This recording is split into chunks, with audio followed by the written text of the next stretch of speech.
pourquoi je fais ce focus sur les supports? Parce que la matérialité impose un mode d'accès assez particulier qui est celui de l'emprise, voilà, au sein du musée, parce que effectivement, on a besoin de matériel, de lecture spécifique pour lire et écouter tous ces supports. C'est quelque chose qui me semble important de souligner parce que il y a un basculement qui s'opère à partir du moment où le Musée national des arts et traditions populaires s'engage dans une grande politique de numérisation de ces enregistrements qui donne effectivement la possibilité d'ouvrir beaucoup plus d'abord les plus grandes facilités effectivement d'enregistrement, mais aussi la possibilité de couvrir des territoires certainement plus vastes et surtout la possibilité d'écouter en dehors, donc à distance, en dehors du musée et maintenant aux Archives nationales, aussi en dehors aussi des salles de lecture des archives. D'où effectivement des valorisations plurielles que l'on va évoquer ce matin avec un certain nombre d'intervenants de cette table ronde que je m'empresse d'introduire sans plus tarder. Donc d'abord une table ronde qui va faire intervenir deux ethnomusicologues. Donc d'abord, je fais un petit travelling de caméra. Marie-Barbara Le Gonidec, que j'essaye de centrer ici, ça marche, voilà, donc je vais dire un petit mot rapide sur chacun des participants, voilà, de cette table ronde, en essayant d'être assez rapide, mais c'est vrai que les biographies sont assez impressionnantes. Donc je dirais rapidement que Marie-Barbara Le Gonidec et donc docteur en ethnologie, après une thèse sur les instruments de musique pastoraux en Bulgarie, qu'elle a travaillé une dizaine d'années sur les collections d'instruments au département d'ethnomusicologie du Musée de l'Homme, et qu'elle est l'ancienne responsable, et ça c'est vraiment très intéressant pour nous, du département de la musique et de la parole à la phonothèque du Musée national des arts et traditions populaires. Plus récemment, autre titre effectivement qui va nous permettre finalement d'avoir une discussion assez riche avec elle. Elle est donc maintenant ingénieure d'études au ministère de la Culture, où elle a été co-directrice du programme Sources Archives et Histoire institutionnelle de l'ethnomusicologie de la France, avec effectivement pour sujet l'histoire institutionnelle de l'ethnomusicologie, et surtout elle est co-responsable du projet de plateforme maintenant en ligne Les Réveillés, qui propose une ethnographie musicale des territoires français et francophones sur la période 1939-1980. Autre musicologue, ethnomusicologue présente, donc qui est à distance, Fanny Précourt, qui nous rejoint donc depuis La Réunion. Elle-même docteur, thèse sur les carnets de bal dans les mascareignes, responsable du secteur patrimoine au pôle régional des musiques actuelles de La Réunion, qui a lancé aussi le label Takamba, qui permet la réédition des répertoires oubliés ou menacés de disparition de l'océan Indien, et surtout, et c'est pour ça effectivement que nous avons souhaité l'inviter, coordinatrice du projet, alors je ne sais pas comment on prononce d'ailleurs, Foy. Oui, Foy, non, il n'y a pas de prononciation PHOI, nous on dit, mais en fait c'est la phonothèque historique de l'océan Indien. Voilà, donc qui va aussi intervenir aujourd'hui. Également présent sur cette table ronde et avec moi à côté de Marie-Barbara, François Ganneau, donc archiviste paléographe, conservateur général du patrimoine. Voilà, qui a, alors je déclinerai pas ici toute sa carrière d'archiviste, mais je rappellerai quand même qu'il a été directeur des archives départementales de la Seine et des archives départementales du Bouches-du-Rhône, qui est quand même pas des moindres titres, mais j'accentuerai peut-être le fait qu'il a également été donc responsable avec Marie-Barbara Le Gonidec du même programme Sources, Archives et Histoire institutionnelle de l'ethnomusicologie de la France. Et j'ai mentionné que Marie-Barbara était co-responsable de la plateforme Les Réveillés et le deuxième co-responsable est François Ganneau. Voilà. Donc, je suis très très content qu'ils soient avec moi en présence tous les deux aujourd'hui. C'est des comparses de travail de très longue date et donc j'ai vraiment grand plaisir à ce qu'ils aient pu nous rejoindre. Et le quatrième participant de cette table ronde, depuis la Bretagne, Vincent Morel, donc de l'association d'Astume, qui est conservateur animateur du réseau Haute-Bretagne. Donc en fait, 2 mots sur l'association d'Astume, bien que Vincent reviendra certainement dessus. C'est quand même une des plus anciennes associations d'ethnomusicologie qui a été créée en 1972 pour collecter, sauvegarder et transmettre le patrimoine culturel immatériel, bien sûr sur la Bretagne historique et notamment l'autre point d'attention, en place une base documentaire très très importante qui comporte des milliers d'archives, d'enregistrements sonores, des manuscrits, des photographies sur le patrimoine oral de la Bretagne. Voilà, donc sans plus attendre, donc je lance donc la première question. Donc on a parlé, effectivement, on va parler d'ethnomusicologie et en préparant cette table ronde avec l'ensemble des participants, il nous a semblé important de définir d'abord ce qu'était l'ethnomusicologie. Marie-Barbara, je pense que tu es toute désignée pour nous donner, voilà, si ce n'est une définition en tout cas, une première, voilà, premier périmètre. Quelques éléments effectivement pour qu'on sache de quoi on parle. Et je fais un historique parce que c'est intéressant pour comprendre pourquoi on arrive à toutes ces archives sonores. Parce qu'au début, à l'origine de l'ethnomusicologie, on a à la fin du 19e l'école de Berlin qui invente ce qu'on appelle la musicologie comparée. Alors je ne vous le dirai pas en allemand parce que ce n'est pas du tout une langue que je pratique, mais voilà, donc c'est un terme en allemand qui signifie musicologie comparée et qui se base donc sur la comparaison entre la musique savante écrite occidentale et d'autres musiques pour essayer de comprendre l'altérité musicale. Donc, par rapport à notre musique à nous, la musique des autres, c'est quoi, ça fonctionne comment. Et pour faire ce travail, ils utilisent, je schématise, je résume, hein, mais disons essentiellement des disques qui existent déjà hein, depuis l'invention du gramophone en 1877, je ne sais plus la date. Donc, il existe déjà un marché, Pathé, Marconi, etc., donc de disques de musique savante extra-européenne, des musiques arabes, musique d'Indochine, musique d'Inde, c'est-à-dire des musiques des colonies, des colonies des pays européens.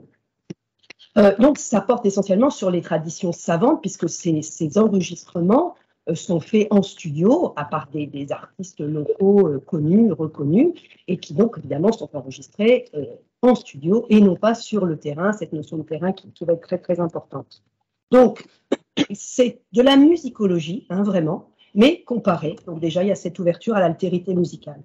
Et il y a aussi quelque chose qu'il ne faut pas oublier, mais qui est là depuis bien longtemps avant, ce sont les instruments de musique. Et avant qu'on puisse enregistrer, c'était bien sûr par les instruments de musique qu'on pouvait appréhender cette altérité musicale, et notamment depuis les cabinets de curiosité. Donc là, on remonte à la Renaissance, et puis après, ces cabinets qui s'enrichissent avec les navigateurs, voyageurs et le commerce maritime.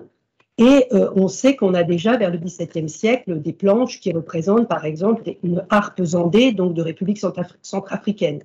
Il y avait une exposition au Musée de la musique il y a quelques années et on voyait bien que l'instrument, c'était exactement celui-là. Il avait été donc rapporté dans un cabinet de curiosité et dessiné et il était toujours utilisé au XXe siècle. Donc, les instruments de musique, eux, avaient constitué la science qui s'appelle l'organologie. Donc, elle était surtout entre cette organologie et cette musicologie comparée.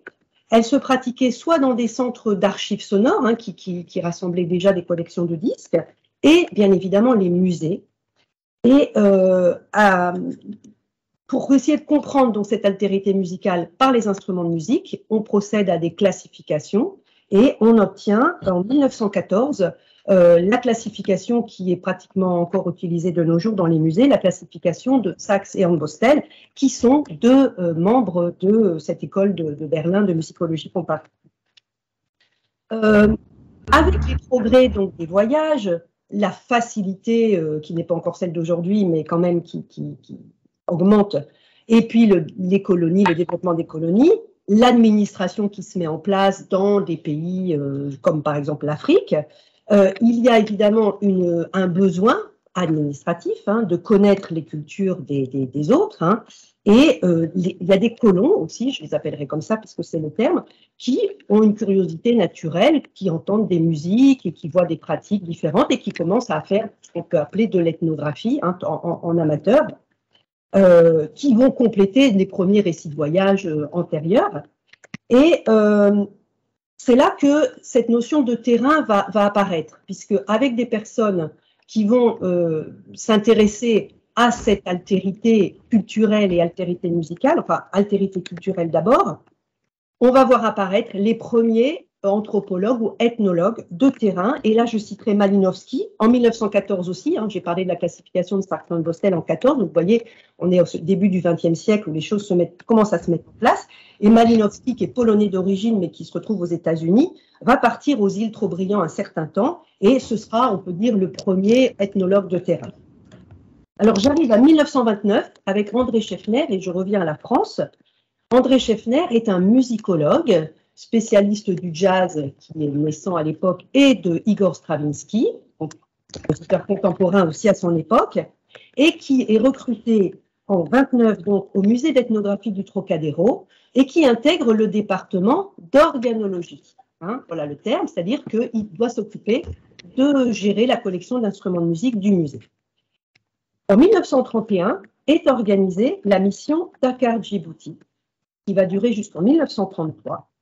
Scheffner va partir sur le terrain avec d'autres ethnologues, comme Griot, Le Léris notamment, et il va, évidemment, comme il est musicologue, partir avec du matériel d'enregistrement, donc il existe déjà, des cylindres, et pratiquer le langage tambouriné avec ce qu'on appelle les informateurs dans notre discipline. Enfin voilà, il va s'imprégner comme Malinowski l'avait fait sur le terrain des Trobriand.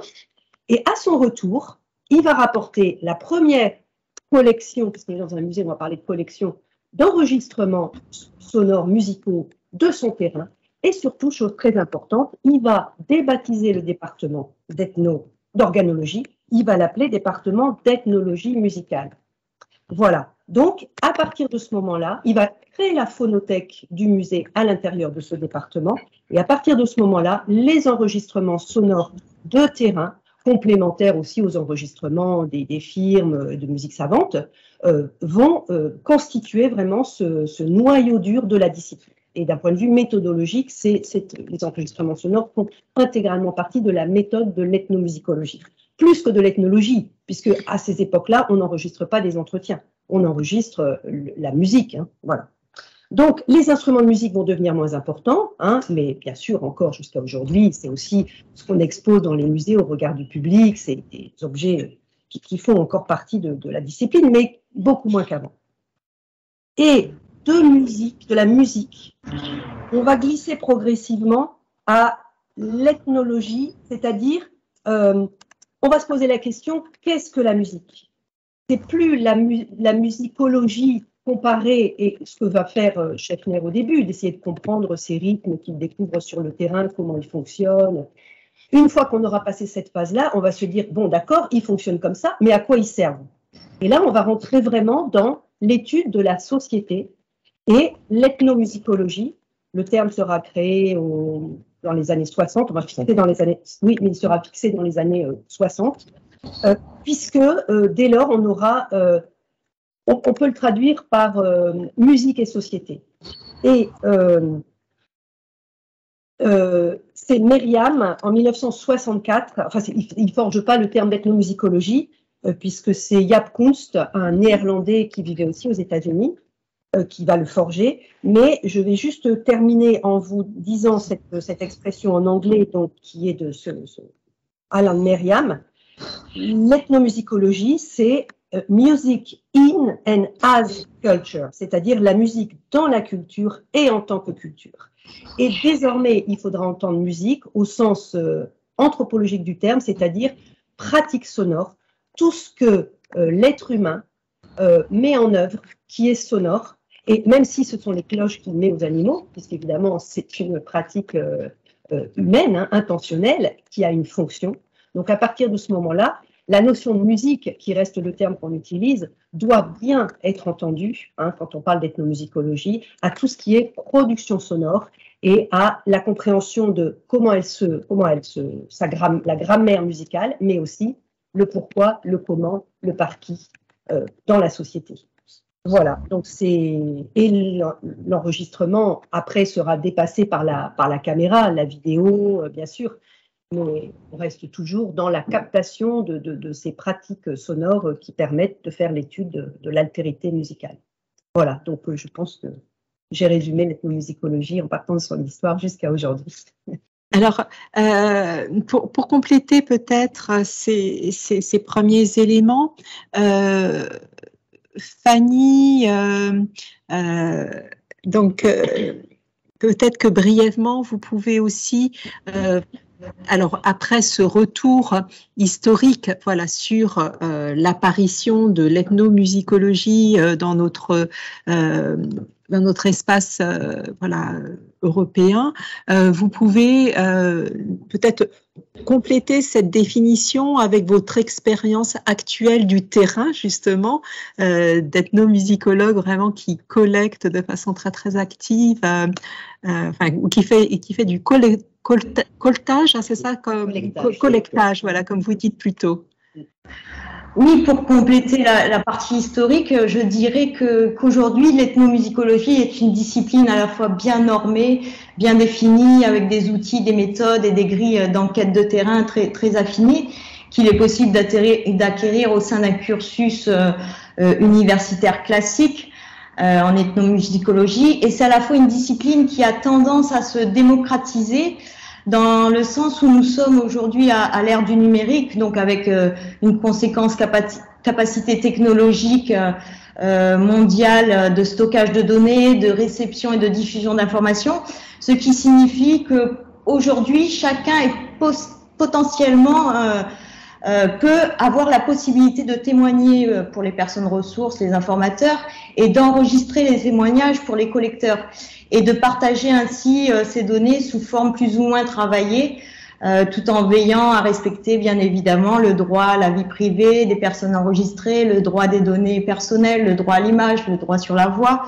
Donc nous pouvons aisément voir dans cette démocratisation de l'ethnomusicologie, comme je dis, des avantages de cette situation, au fait que nous puissions tous collecter, alors que parallèlement, il y a des urgences de collectage à réaliser et que les scientifiques ne sont peut-être pas suffisamment nombreux pour pouvoir toutes les traiter. Donc, en termes d'avantages, moi, ce que je pourrais appuyer, c'est qu'on peut y voir la participation au mouvement mondial d'enrichissement de la connaissance du PCI plus active, donc faite par beaucoup plus de personnes. L'avantage encore, car les sensibilités sont différentes pour chaque collecteur, souvent les auteurs de questionnaires aussi. Donc cette sensibilité concourt à la diversité en fait et à la richesse des enquêtes qui deviennent complémentaires à celles des scientifiques.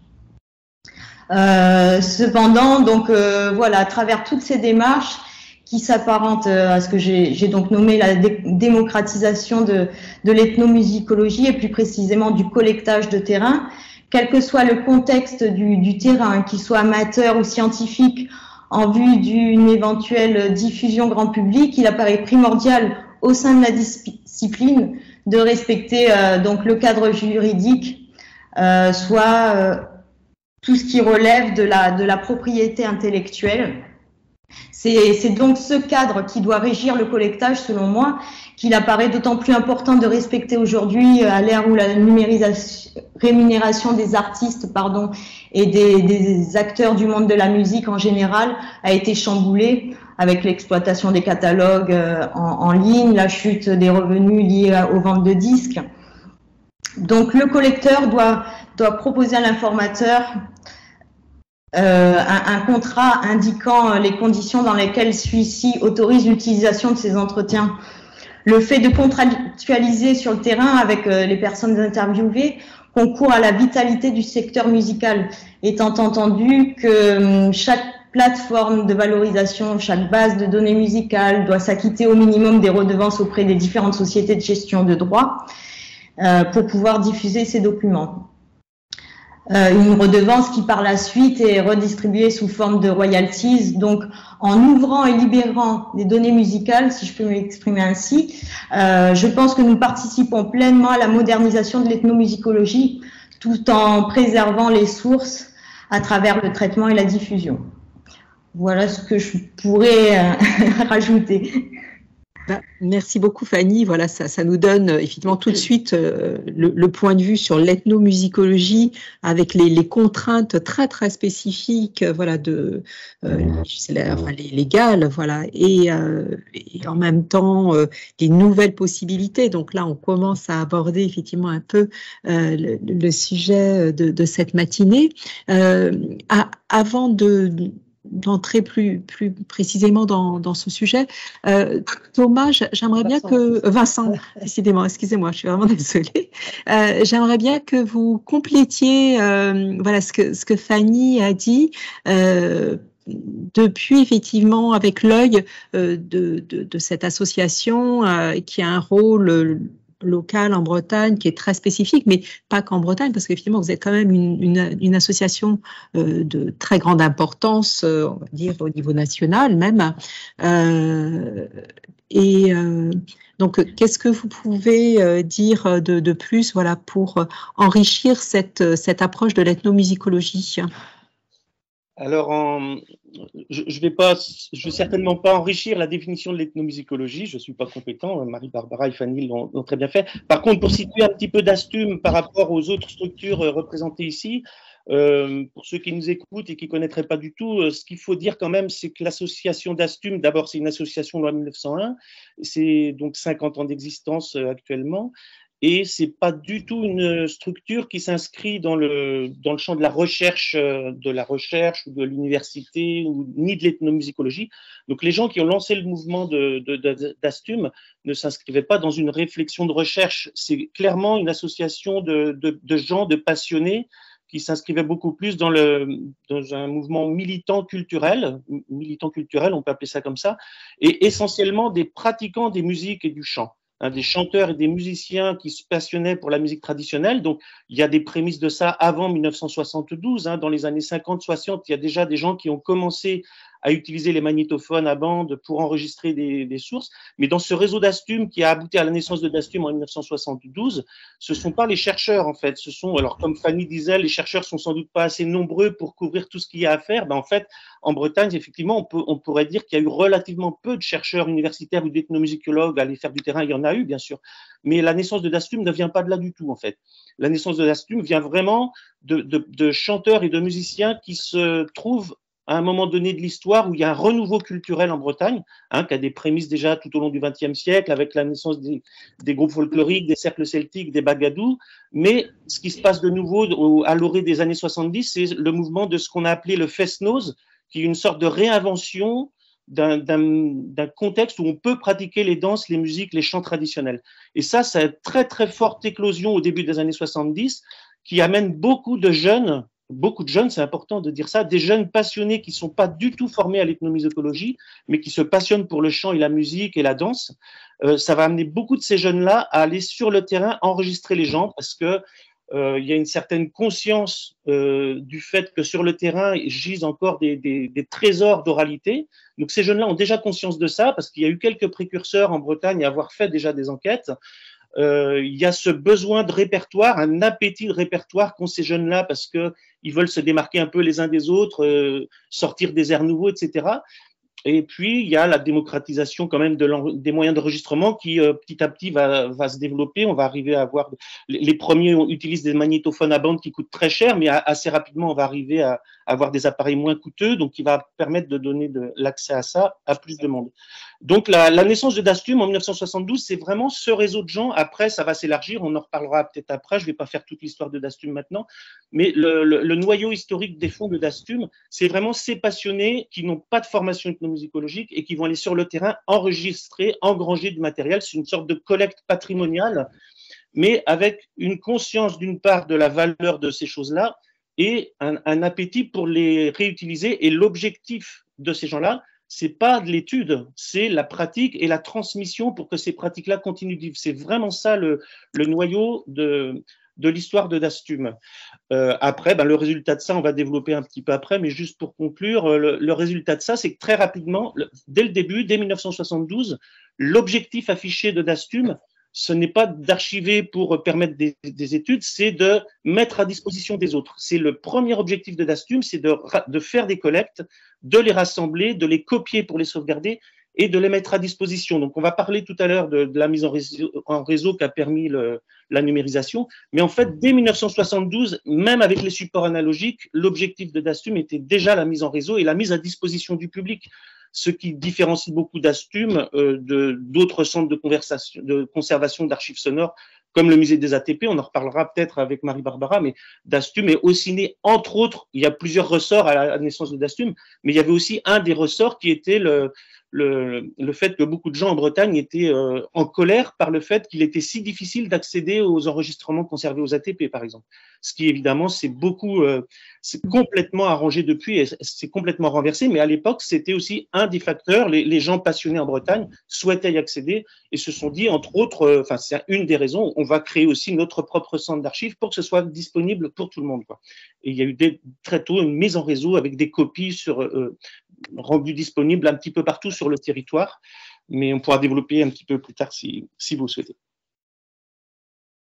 On reviendra effectivement sur ce point qui me paraît effectivement très très important, surtout avec la numérisation.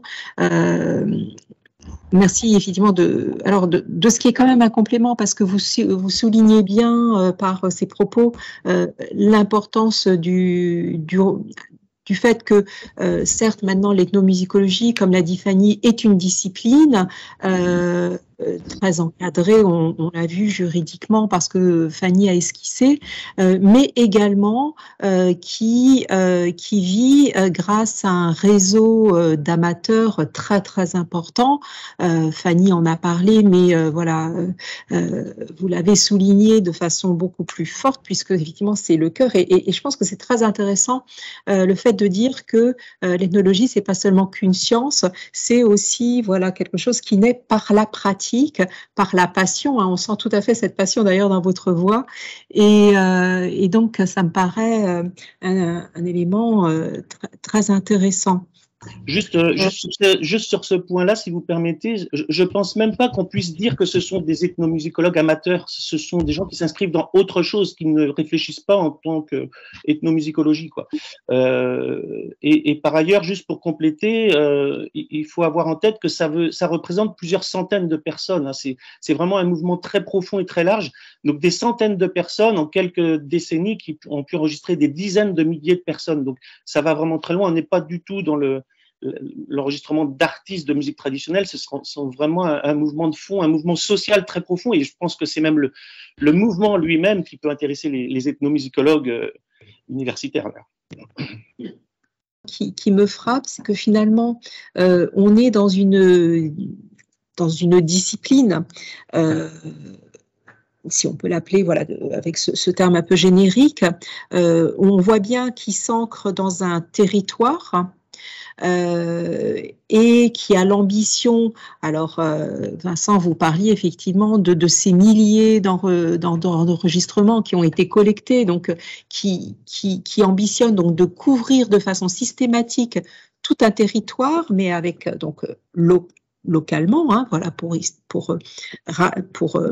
enregistrer le plus possible tous ces chants ou musiques ou sons qui sinon disparaîtraient.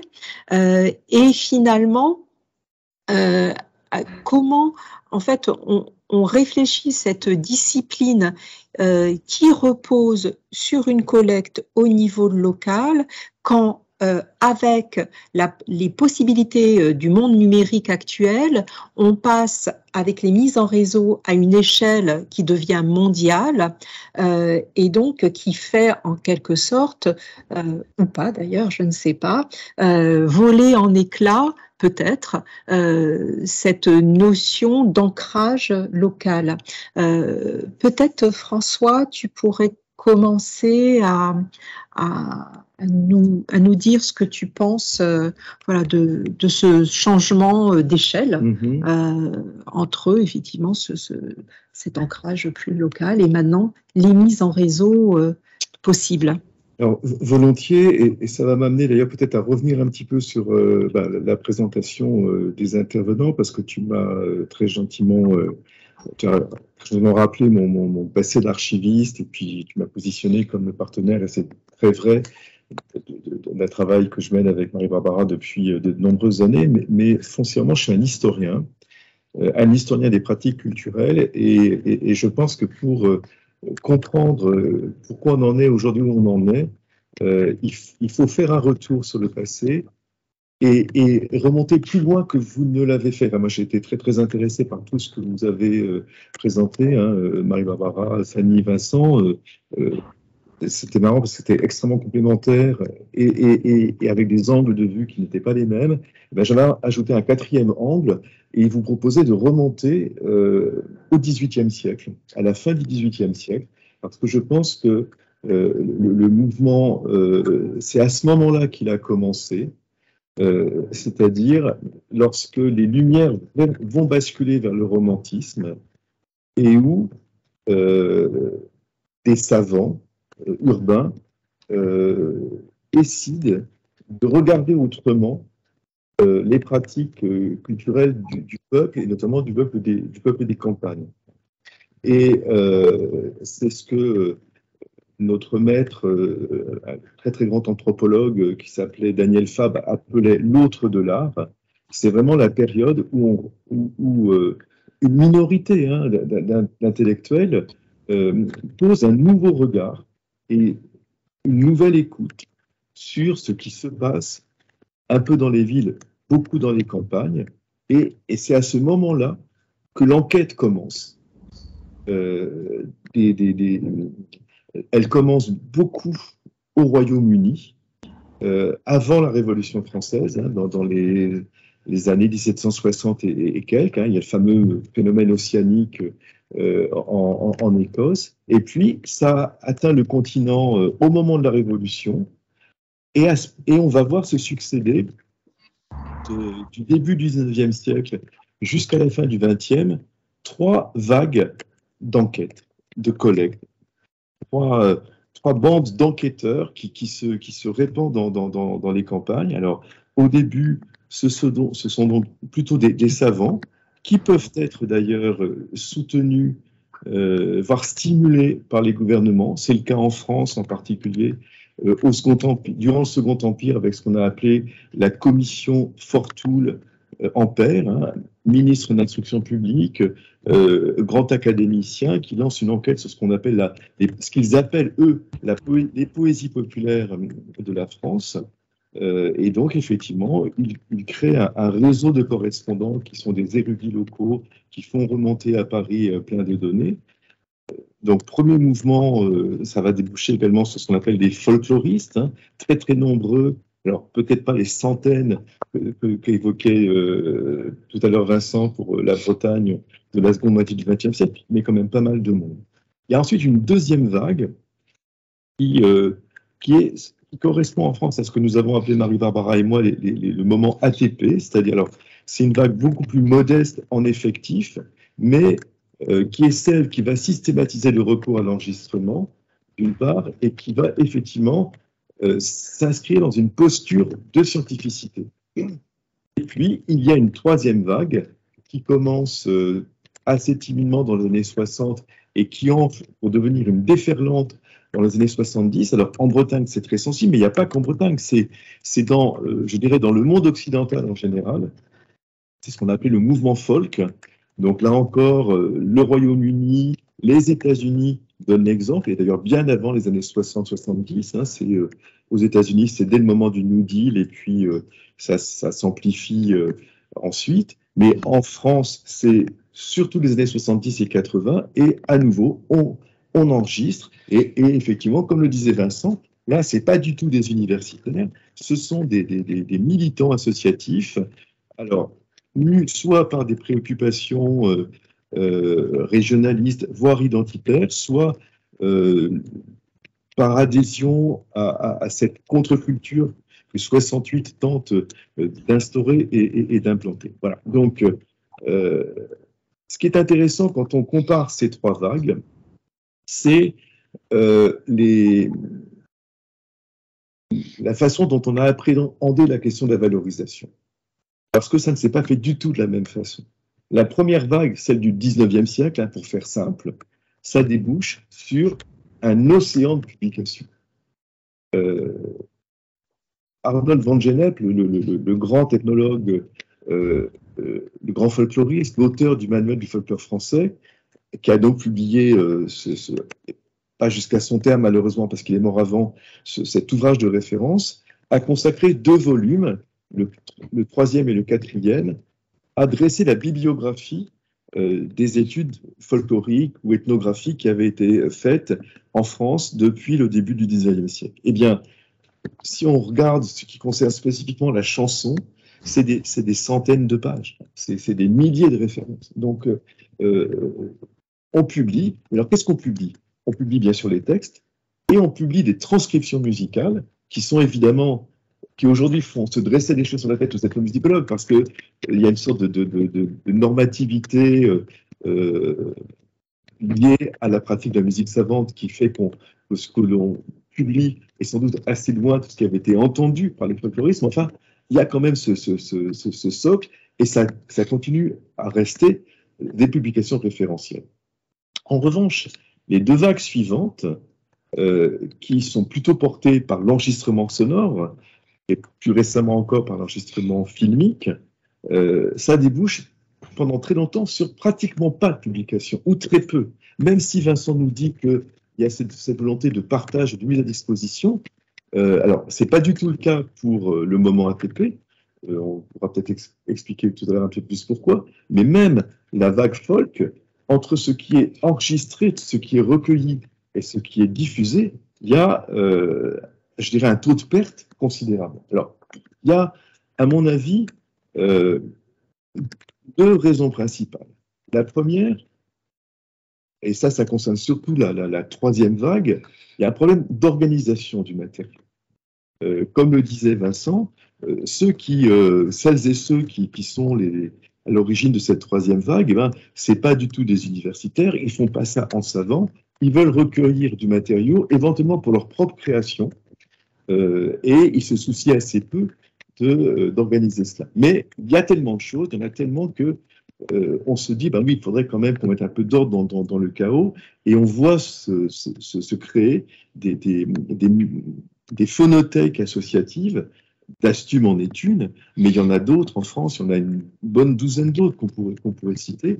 Mais le temps que ces phonothèques associatives réussissent à rassembler le matériau et à commencer à l'organiser, il va se passer beaucoup d'années parce que ça n'est pas ça. Et puis, il y a un autre ordre de raison, la Fanny en a un peu parlé, c'est les questions juridiques, les questions juridiques et déontologiques.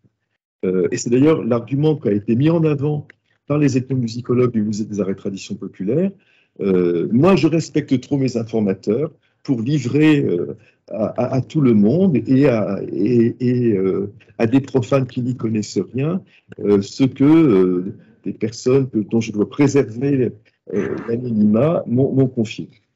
Alors, il y a ce souci donc de la protection de la vie privée. Il y a aussi, et ça là encore Fanny en a parlé, le souci de la protection de la propriété intellectuelle.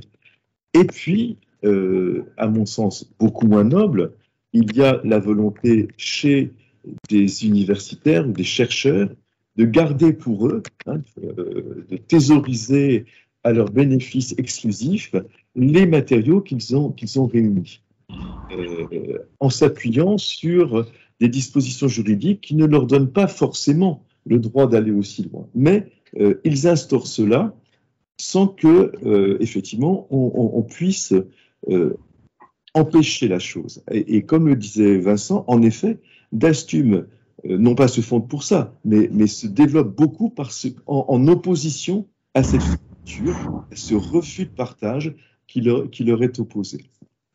Alors, j'en viens à ce qui a permis de sortir de cette situation de blocage où il y avait d'énormes ressources, mais auxquelles très peu de personnes pouvaient accéder, soit pour des raisons techniques, soit pour des raisons juridiques ou déontologiques. Je pense, moi, que la bascule se fait grâce au progrès technologique. Je crois que sans la numérisation, rien n'aurait bougé. Mais la numérisation ne démarre pas du tout dans une perspective de partage de l'information. Moi, je me rappelle, j'étais archiviste à l'époque, et ce n'était pas du tout des enregistrements, mais les archives d'état civil, par exemple, des choses comme ça. On voyait dans la numérisation un outil de conservation matérielle. Ça permettait de laisser de côté, de laisser tranquille des originaux fragiles, etc., et de créer des artefacts, des copies, qu'on pourrait effectivement communiquer, par exemple les documents d'état civil en salle de lecture, ou les livres carbonisés par l'acidification dans les bibliothèques. Rappelez-vous, Gallica, ça commence comme ça. Ça commence pas pour rendre les bouquins du 19e siècle plus accessibles, ça vise à empêcher qu'ils s'autodétruisent. Bon. Et puis, le fait est que quand on se retrouve avec des téraoctets de fichiers numériques, on se dit, on commence à se dire que peut-être quand même, ce serait bien de les rendre plus accessibles. Et je trouve que c'est intéressant de voir que cette conversion vers une philosophie du partage, elle se fait parce que d'abord, la numérisation a rendu disponible des quantités de données que là aussi, il faut se soucier d'organiser. Et si on se soucie de les organiser, c'est quand même mieux de les partager un petit peu. Et c'est comme ça, me semble-t-il, qu'on en vient à l'idée de construire des plateformes, de partager la donnée et de la valoriser. Et ça se fait très, très, très graduellement, finalement. C'est seulement au début de ce siècle que ça s'impose. Et ça s'impose aussi au moment où, dans le monde des archives, on arrête la logique de la protection où l'impératif, c'est le secret.